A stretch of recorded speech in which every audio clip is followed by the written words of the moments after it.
Hey guys, Soda Magic here, and that title is exactly what it sounds like. There is an unfixable problem in Magic, and probably 10 different ideas popped into your head, but no, this one's extremely literal. By the way, if I sound sick, it's because stop showing up to F&M sick, people. You're just gonna piss everybody off and get them sick. This has been a public service announcement. So anyway, there's something wrong with Magic the Gathering, and besides, Wizards of the Coast being the obvious answer, it's the fact that, well, it shares a problem with all games. Somebody has to go first, and whoever goes first has an advantage. Oh, but don't worry, Des, they fixed it. I don't know if you heard about it, but the person who goes first doesn't get to draw a card. It's over, they fixed it. It's all done. Hey, sorry to burst your bubble, but from what I heard, there's some guy who did a whole bunch of math and proved that that's not true. In the average game of Magic, he found that the 8th card does not make up for not going first. Now, what format he was studying, I don't know. I want to say it was Modern, and yeah, obviously Modern would be even more susceptible to it, because as we know, the more turns that the game goes on for, the less the impact of who went first, because it's like diffused. If you just took your turn 3 and then I go to my turn 4 and then win the game with a turn 4 deck in Modern, I played 33% more turns than you did. Of course I won. 33%? But if you just took your turn 10 and I won on turn 11, I only had 10% more play time or decisions, draws, mana drops, whatever, pretty much everything than you did. It's not nothing, but it's not 33%. So the longer the game goes on, and you guys, you play Magic, duh. The longer the game goes on, the more you really don't care who went first. You really care who went first by like turn 3, because they have an automatically superior board state in almost every case. Now, the biggest factor is not everybody plays the same deck. There's Red Speed Rush, there's Build Up, there's Ramp, there's Synergy, there's Stall and Steamroll, there's Combo and Win. Even just like all Planeswalker decks, like everything plays drastically different. And the other factor is if the other person is playing Control and it's like multi-target or mass, they will get more out of it by going second. That's because theoretically, in general, mathematically, you would have more things to target. So like with a board wipe, if you went first, you have more creatures on the field. So if they board wipe like a half turn or a full turn or whatever later, then they got more, out of it. Hopefully that makes sense. It kind of made sense in my head. But then again, I've got a cold and it's late at night and I wish I wasn't recording this, but I played Fallout for like 3 hours and then was like, oh crap, I gotta make a video. This video is gonna suck, by the way. It ain't getting any better. So what do you do about it? And don't say nothing just because it's been that way for 24 years, I assume. I'm not up on old school rules. Let me remind you that they like to even out things and make the game very fair and not reliant on, luck. Because, the ultimate relying on luck is I went first and I won because of it. You're completely not in control of that die roll or coin flip or whatever. So to diminish that factor, there was another thing that was kind of ruining Magic, and that's, well, obviously the fact that lands are in the deck. That's arguably a design flaw, but that's up to opinion. That's not absolute provable fact. Oh, but it provably makes you lose the game, 8% of the time on average or something, because your land base will just not show up or whatever. But basically, somebody really smart, so in other words, probably not somebody who works at Wizards, probably an outside person or pro player or whatever, did a whole bunch of math and proved that if you have, we'll say, one land or less in your opening hand, that happens X% of the time. If you mulligan to 6, even if it fixes itself, playing one card down, you pretty much just lost the game. And everybody's going to tell me, oh, I mulliganed to 5 and I still won. Yeah, it happens, but you cannot argue that it wasn't more of an uphill fight. So yeah, maybe you got some miracle pulls and they just didn't match up stuff well, or the draws didn't go well for them. Anything could happen in a game. You could mulligan down to 3 and they could pull 10 lands off the top of their deck, okay? But in general, you would lose with 6 cards because it's 6 cards and you were completely not in control of how many lands showed up in your first 7 unless you were cheating. So you go from, okay, if I keep this hand, I'll lose, to I started the game with 6 cards and I'm going to lose because of it. So you just lost, just straight up. And okay, a scry can fail, a top deck flip can fail, a card draw can fail late game and luck will catch up with you in the game and make you win or lose, but not as much as it used to be. In fact, Wizards themselves said that they don't like, luck. They don't like that determining the winner, because then we'd just play a 100% luck-based game or something, 95% luck, like certain versions of poker. I like decision making. I like being in control of what happens in the game. That's just how Magic is. So that's the explanation that they made for this was when they were explaining why they did modal and double modal spells, which are the choice spells.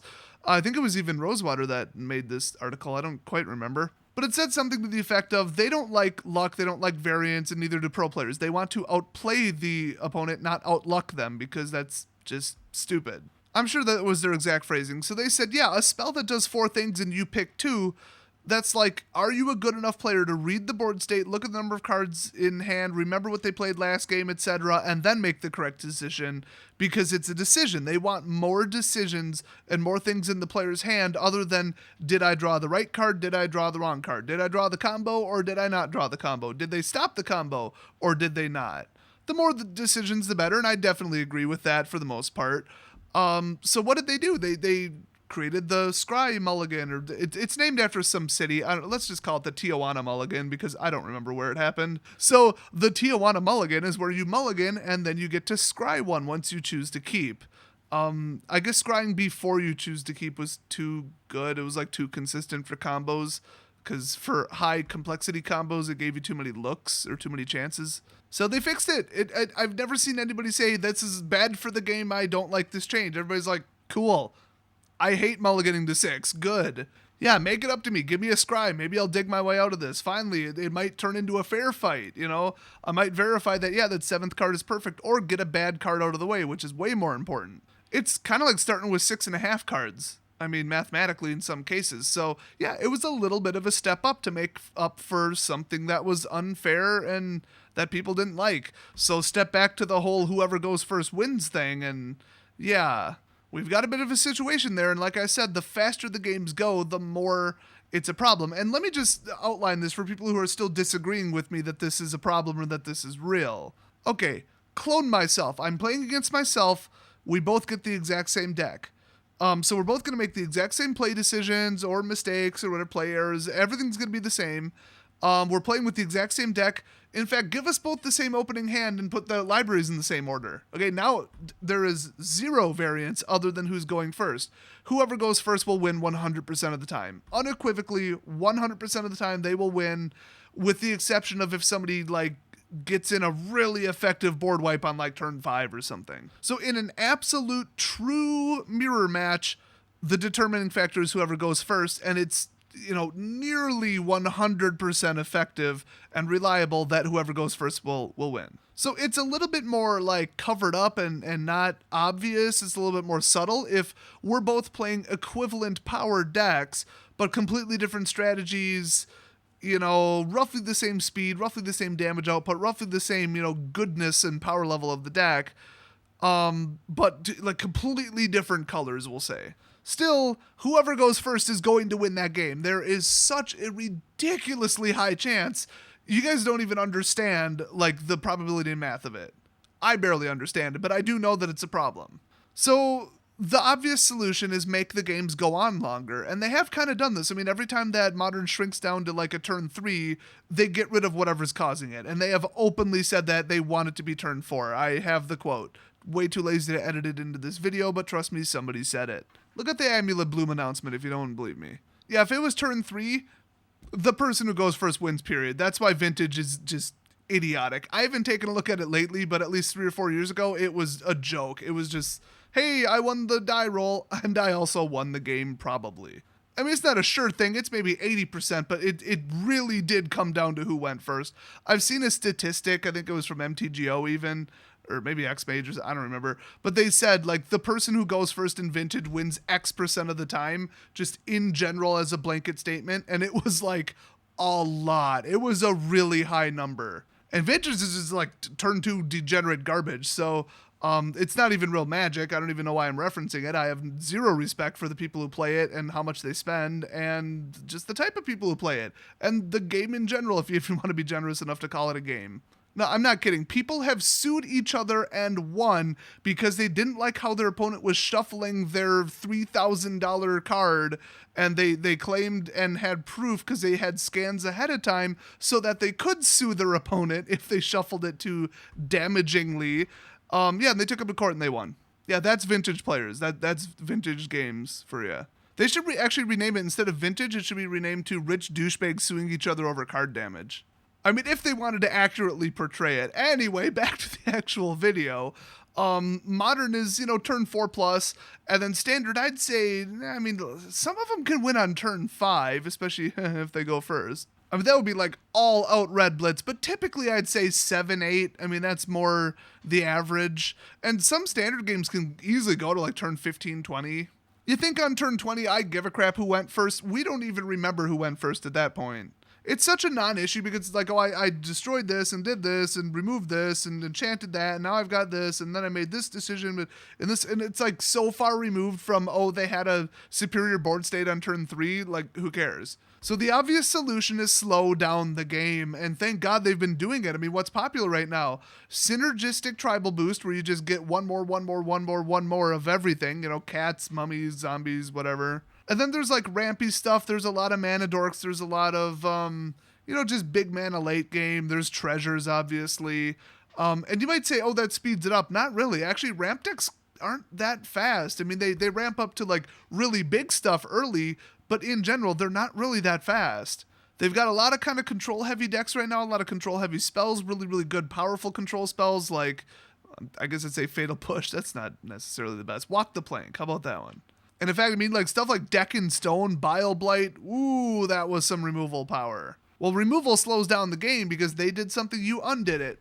Okay, let's proceed, and we both have, one less card in our hand now. Now, slow games are annoying because you still got to get in 3 rounds in 50 minutes, and people only have so much time to play Magic or whatever, but still, for the health of the game, I don't think like a turn 4-5 standard is very healthy.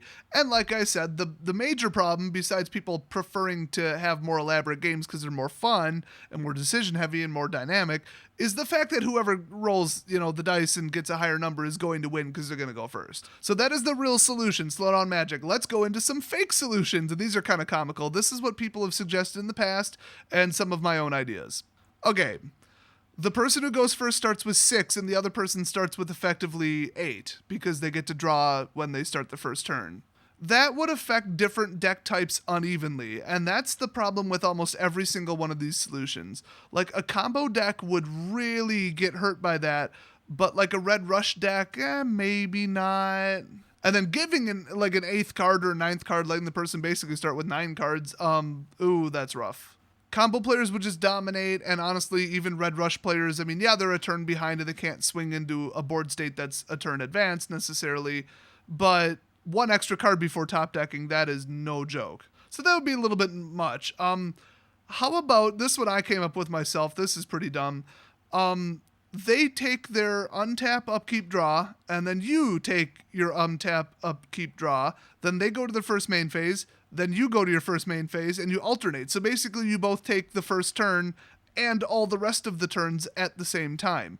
Or maybe just the first 2 turns. The first 2 turns are simultaneous until people are set. Nobody gets to go off to the races and take advantage of the fact that they went first.